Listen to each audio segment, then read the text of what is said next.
Good evening, ladies and gentlemen, and welcome to another exciting edition of Seekers of the Supernatural. I'm your moderator, Tony Spera, along with hosts Ed and Lorraine Warren. Tonight we have special guests, a distinguished couple, Dr. Joe KLEMICK and Jennifer BANEVER. And Jennifer lives in Farmington, Connecticut. Her story tonight, and along with Joe, will document and talk and investigate and go through what it's like to live in a haunted house. She has endured living in a haunted house for over 10 years. Along with Dr. KLEMICK, they will explain some of the documentation that they've gathered through photographs, through recordings that they've had, through video. And also, the experts, Ed and Lorraine Warren, will talk about why the phenomena happens, what you can do about it, and tip you off in case you live in a haunted house. So what I'd like to do tonight is start off with Ed and Lorraine, ask them about the house in Farmington, then we'll go on to our guests, Jennifer and Joe. And we also have another guest who's distinguished also, and we'd like to show her to you, if we could. Her name is Gizmo. Her name is Gizmo Warren. She is Ed and Lorraine Warren's dog, and she will be on another program documenting about animals who survive death after their physical body. So we'd like to start off with Lorraine and Ed, if we could, about the house in Farmington. Well, Jennifer and Dr. KLEMICK became involved with us in our work about a year and a half ago. We did not know at the time any more than the fact that they were very interested in our subject matter. We have found that a great deal of people in the medical field, Tony, as you know, are interested in our work. And I think a lot of it comes from the fact that they deal with life or death situations every day. We didn't know that it was a very personal thing, though, where Jennifer was concerned. We didn't know that she lived in a haunted home, a very old home in Farmington with her beautiful family. And we didn't know also the amount of psychic evidence that she had. As a result of finding this out, we have spent time at her home. We've had students with the New England Society go to the house, and I'll tell you, it is going to be one fascinating program this evening. I think one of the interesting things, though, Tony, is the fact that Jennifer has 10 children. Believe it or not, beautiful lady has 10 children. And we have found that where you have many children, whether it be in a daycare center or in a home, in a church, that spirits are drawn to those children. And taking psychic pictures, we get the electromagnetic energy and the light rods, the psychic light rods. We have phenomena occurring in the bedrooms at night. They are a draw, but Jennifer and Joe will tell you more about the house. That is very interesting. Okay, I'd like to start with Jennifer, if I could. Jennifer, you are a student of the New England Society for Psychic Research, as well as Dr. KLEMICK is. And also editor and co-editor. And I'm just getting to that. To the Journal of the New England Society for Psychic Research, which is published bi-monthly, and you're on the internet, I understand, too. And if you want, Joe, you can always fill us in on your website address. But Jennifer, I'd like to start out with you on how you began this kind of work with the Society and about your house, your haunted house. Well, I'd like to begin with my house because the house led me to Ed and Lorraine. Approximately 10 years ago, my husband Tom and I bought a 26-room colonial revival home in Farmington. It was a lovely home, and we at that point had 5 children, and we were planning on having more. So we thought we would need a big house. We moved in, and the very first night that we were in that home, something bizarre happened. Now, I had always heard about ghosts and never really thought too much about it, never lived in a haunted house before. So the first several things that happened to us, we discounted. The very first night we were in that house, our daughter, my 5th child, was then 7 years old. And we had put her in a room about 4 doors down from where we were sleeping. She came into my room at 4 in the morning and she shook me awake and she said, "Mommy." And I said, "Abby, what are you doing awake?" And she said, "Why did you slap me?" And I said, "Honey, I haven't left the bed and I would never hit you." She said, Mommy, I was asleep in my bed, and this lady with a long white nightgown slapped me on the face, and I opened my eyes and I looked at her, and then she disappeared, and I thought it was you. And then she looked down and she said, you're not even wearing a white nightgown. And I said, honey, it wasn't me. It was a bad dream. Ha. It was not a bad dream. Approximately 2 weeks later, I was making a pot of coffee. I made the pot of coffee. It had just finished perking, and I heard the phone. I left the kitchen for approximately 4 minutes. I was alone in the house. I came back. The coffee had totally disappeared. There was only, but I knew that I had made the coffee because there was a brown ring in the bottom of the pot. I started hearing doors slamming shut and opening and closing. I'd be alone in the house. We started smelling very bad smells in one part of the house, always outside this one closet in a back hallway, and we all investigated. We thought, my husband thought maybe something had died behind the floorboards. But it would come and go very quickly. It would be very strong and very foul, and then it would go within a matter of maybe 30 or 40 seconds. Then we spent our first Christmas in Farmington. I had sequestered all the Christmas presents for the children and for the family off in a sleeping porch on the second floor. I had locked the door, and I told all the children they were not allowed in there. Christmas Eve, my family, we all went to Mass. I had maybe 25 presents that I was going to bring to my parents and my sisters and brothers. And I had left all the presents in this room and had locked the door. We went to Mass. We came back to the house, and my husband and the children stayed in the car. And I said, I'm just going to run up and get the Christmas presents. I ran up the stairs, and I unlocked the door, and I walked in, and they're all gone. Every single Christmas present was gone. Now, we were being expected for Christmas Eve dinner, and I was in a panic. What happened to the presents? And I knew nobody could have taken them because they were there when I left. So I was flying through the house, and there's 26 rooms now, so there's a lot of running, and I'm running there and looking, and I found them in a pyramid shape underneath a glass coffee table in the living room. Wow. And I just looked at them, and I thought, I didn't even have time to comprehend it. I just kind of scooped them all up, and I ran out the house. But I never forgot that. And of course, I asked the children, and of course, they hadn't touched them. That's amazing. Well, what she's talking about here, of course, are apports.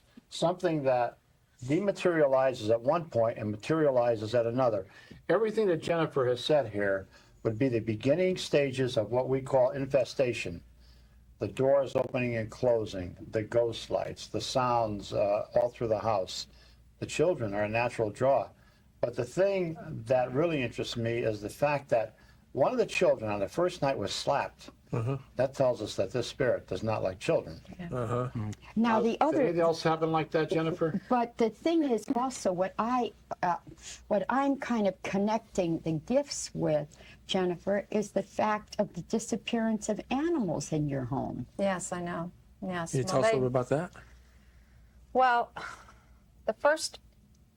I had 2 cats, beloved cats, Cupcake and Pounce, and we'd had them for about 5 years. They were beloved pets.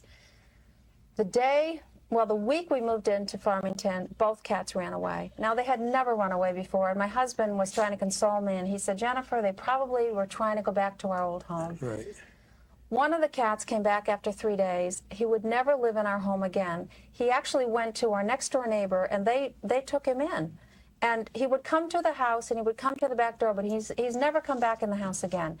The second cat left for 6 or 7 months and appeared one day and stayed for 2 days and then left again. Wow. So both cats left. Then we had some difficulty. Well, the next thing that happened with animals is we had I went down to fix breakfast for the children one morning about 4 or 5 years ago. This is still before now I've involved myself with Ed and Lorraine. I'm becoming worried about the house, but I'm trying not to tell too many people and just trying to deal with it the best I can.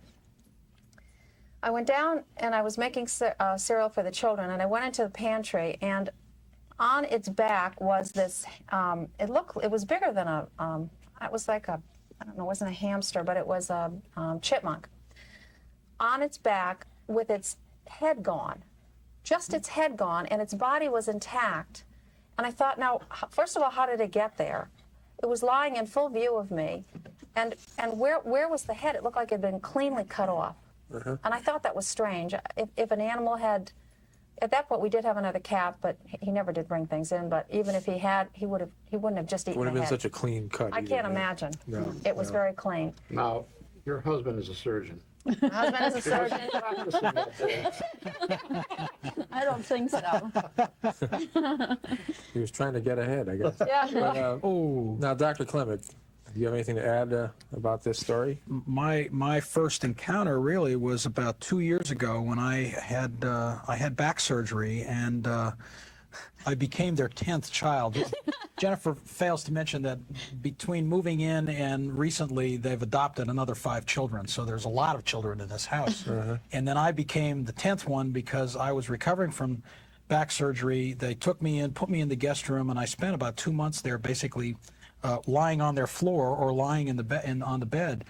And I never heard many of these stories, but I would be lying there in bed where I spent a lot of my time reading, and especially late at night, I would hear footsteps in the hallway, and I would ask, is anybody there? Because I couldn't really climb out of bed, and no You would one hear ever answered. footsteps in the hallway, but there's nobody there. Right. Okay. I would wake up and hear the door rattling, the doorknob rattling, and again, I'd ask, is anyone there? No, no one was ever there. Would you see the doorknob rattling? Oh yeah, oh yeah. And then there was 1 or 2 nights, and it was in the wee hours, 3 o'clock in the morning sometime. I would wake up and I just sensed that there was something or someone in the room, and felt as though there was somebody sitting down at the end of my bed. That was a new experience for me. Then, and this was around the holidays when your brother visited, and I was telling this story, and he sort of leaped up at the table and said, "Oh my God, that's the room where I felt something too." And I don't remember the details, but several other people have been in that room, and have felt a presence, have had the bedclothes sink down as though somebody sits on the end of the bed. And at the time, I called it the creeps. You just get this strange feeling. The hair on the back of your neck goes up. I get goosebumps. I feel a little weird, and sometimes even feel a little cold, and then it would pass. And it was always between midnight and 3 o'clock Did you in ever the see anything morning. like a ghost, Joe? Not. Any electromagnetic energy? No, I know you brought a lot of pictures with you tonight showing electromagnetic energy and ghost globules. Maybe we should take a look at that. Fantastic Yes. film. But this was before we met you and Lorraine. We didn't know what to look for. No. I think it was when the children started telling me they were seeing things that I really got frightened. We have a daughter, Emily, who's just an adorable little child. She's very bright, very articulate.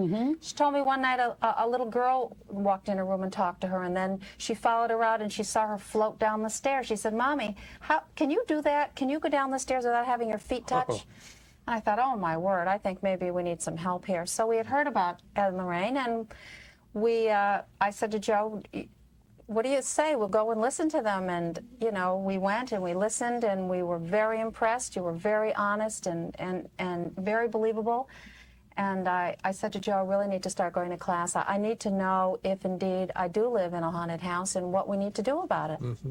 Jennifer, what do you know about the background in your home? Of the house itself. Well, the house is 100 years old. Actually, it's 2 homes. The back part of the house is a barn. And it was added as an extension around 1902. But the original house was built in 1888 by a man named Noah Wallace, and he was a very prominent businessman in Farmington. The grammar school is named after him. I don't know that he ever lived in the house himself, but he did build this lovely, fine home, and there really have only been about 6 or 7 families in it. We've tried to trace some of the history, but we haven't been able to find the kinds of things I'd like to know, like were there any tragedies Yes, that's associated what I with the was gonna families? No, we Yeah. haven't been able to find any of that yet. I'm hoping that maybe someone will come forward. And you don't really feel, I know there's been things that have happened, like the child being hit. That does bother us. And also about the animals. But there's not a real ominous feeling in your home. But, No. But then there's so much love that would conquer anything bad that true. was in there because of all the children and the family. And it's such a beautiful way of family life. Well, thank you. Oh, it is. It's definitely a very active house. Oh, Yes, yeah. very Psychically. active. Oh, it is an active home, all right. It is It's an not just the active children. home. That's for I sure. wonder if we should take a look at some of these photos that were brought by Dr. KLEMICK and Jennifer. Let's want to start out with the outside pictures of the house, I guess. Let's go just ahead. take a look at.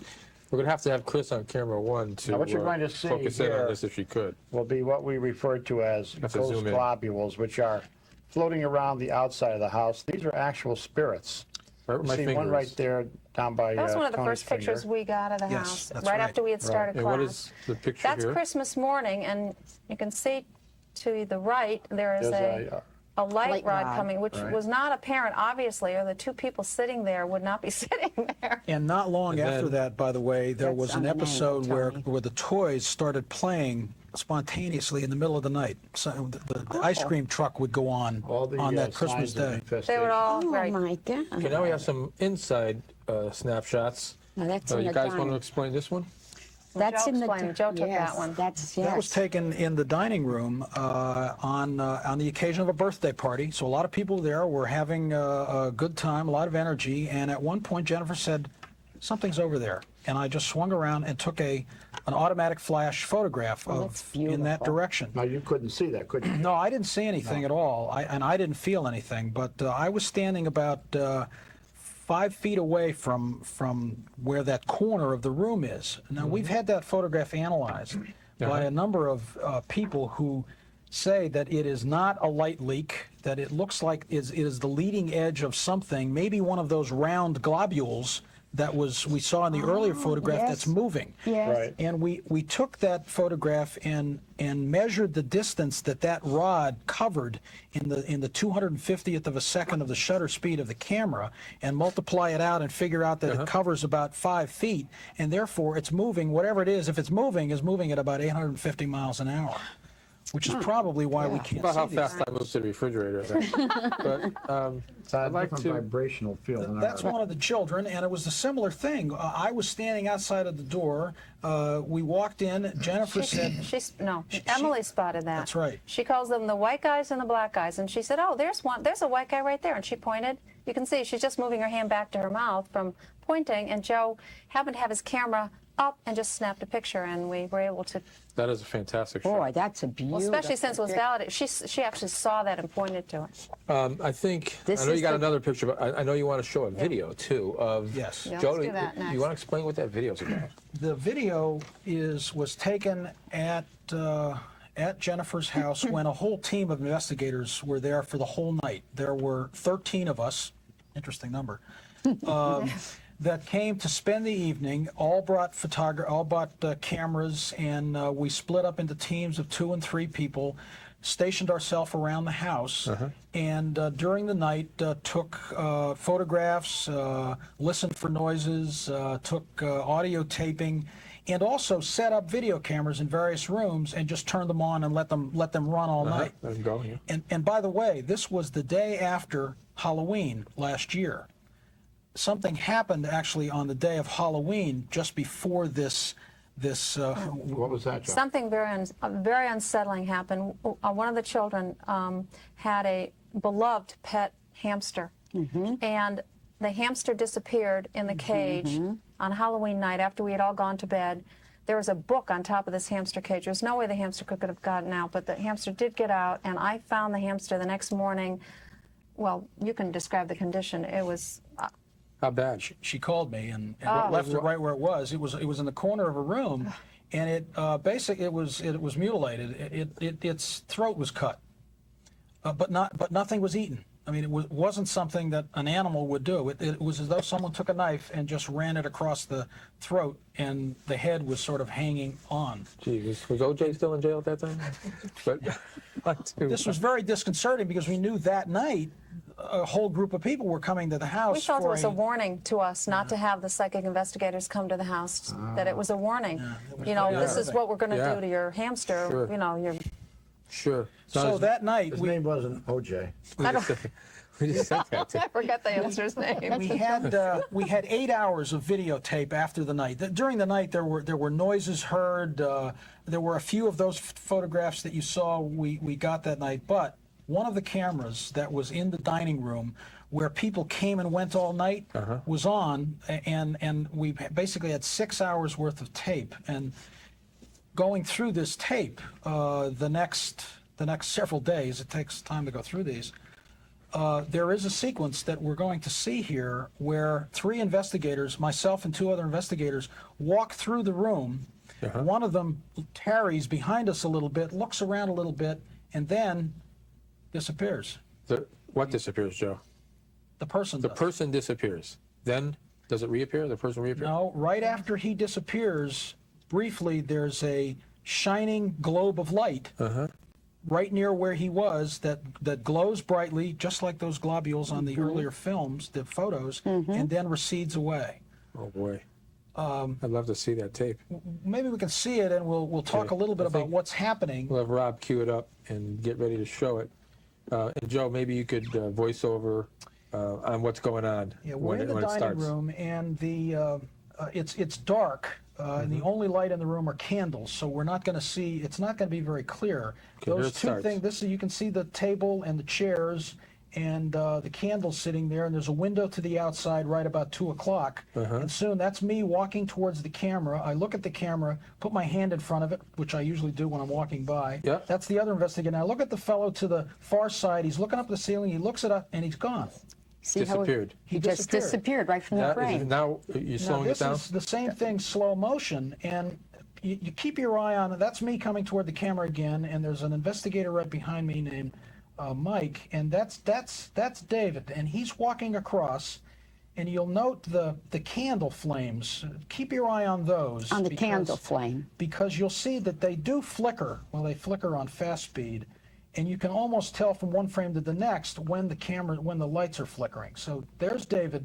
He's now he's looking down at the floor. Here comes Mike walking toward the camera. Meanwhile, I've now left the room. I'm now in the hallway heading for the kitchen. Mike is coming toward the camera, and he's going to join me in the hallway, and we're walking out into the kitchen Now to what- greet the rest of Okay. the It appears that David's investigators. looking up at something. Now David's looking up. As Mike goes by, he will cross the camera and then enter the hallway. David's putting his hand on his head now. He's still looking up at the ceiling. And again, on faster speed, the candle flames are flickering. He's looking up. Yes. He brings his head down, and then he stares directly at the camera. Yeah. And And then is this where he this disappears? is half speed, and then he basically goes away. And then shortly after that, if you watch just a little bit to the See right, the see a little glow? light. See the There's a glow? little Yes. light that comes out Oh, yeah. and See the goes glow? away. That is wild. The next sequence That is is- So the next- was one frame a amazing. second. This is even slower motion, and what we try to do here is actually catch the moment when he disappears in a single frame, so that you can look at the candles, so that you can see whether or not. I mean, the other explanation here is somebody turned the camera off, but obviously we had just walked by and we're out of the room. But also, didn't you say that the flicker of the flame seems to be in They're in cadence with sync. They're the in sync. Yeah. Okay, now David again. He's looking up. He's now alone in the room. Right, we're There's no one out. else in that part of the house. And he disappears right about there. Let's see. Now we're slowing it down so we can get on a single frame. He's just. He looks like he's kind of He's looking now towards the camera, and then he dematerializes, I guess, right here. You see, Oh. there. Well, that was that's something. one frame, Oh, and then a that's few frames later, about incredible. 6 or 7 frames later, you can see That just a glow. little bit to the right of where he was, the beginning of That glow. of a globe that shines brightly for a moment and then goes away. Now beyond those are French doors that basically open into a dark hallway, and there's that light. Oh, there it is. Yeah, I There's see no the light. flashlight out there, no candles, nothing. The rest of the house is very dark. We're in the kitchen and everyone else is upstairs. And in asking David if he doesn't remember anything, the next time David was actually seen, or we knew where this is now back to normal speed, just one more time. I Normal think. speed, and he just dematerializes. Walking out. Now there's, Was that you, Joe, with the hand Yeah. in front of the Yes. camera? Okay. there you, Light. And he's gone. And that's it. That's an amazing piece that of film. is That's wild. amazing. Well, all That the is films that I've just seen amazing. over 50 years, I've never seen that. No. Many things have happened in that room. Yes, this room, at 11 o'clock in the morning, about 6 months ago, I was with another woman, so I felt very good. I was validated. we saw a little girl with her back to us standing in the doorway, and she looked once over her shoulder at me. At first I thought it was my 4-year-old child, because from the back she looked very similar. Looked over her shoulder at me, and then I knew right away it wasn't. My daughter, Rebecca, turned around and walked into my husband's office, which is a blind office. We immediately followed. We were one room away. We were right at those French doors. We immediately followed into the dining room, went into the room. By then I knew in my heart it wasn't. It was a ghost. It was not a child. Wow. And we looked around, and That We're is running a little phenomenal. bit short on time, so I'd like to show this picture right here. That is- And Joe, really quick, what is This this? is taken on Christmas Day. That's one of Jennifer's daughters. There's actually another one sitting on the floor, and that thing goes up, turns around, slows down, just like blood does in a capillary, and then speeds up again. But the average speed of whatever that thing is about 2,000 miles an hour. 2,000 by your That's a good calculations. example of what you were talking about, That Joe. is where the ghost amazing. globule turns into the psychic light rod. Exactly. You see all the Exactly. different layers as you look Yeah. at that. Look at the amount of layers. Okay, in that- Joe, that you is want to tell us your website on the internet? www.hear, H-E-A-R, com.ghost. www. With a slash. With a at the end. slash. Here come ghost. And that'll be the New England Society for Psychic Society, Research. and it's sitting there waiting webpage. for you to visit anytime. Okay, and if people have questions or comments on the show, or want to come on the show, or want to write you, Right. And thank you so much for your beautiful letters to Ed and Lorraine Warren, Post Office Box 41, Monroe, Connecticut, 06468. If they've had a ghostly experience, we'd be happy love to talk to them. to have them here on our program. Excellent. For Dr. KLEMICK, for Jennifer BANEVER, Ed Warren, you look a lot like Ed McMahon, Lorraine Warren, I'm Tony Spera. Thank you. Good night.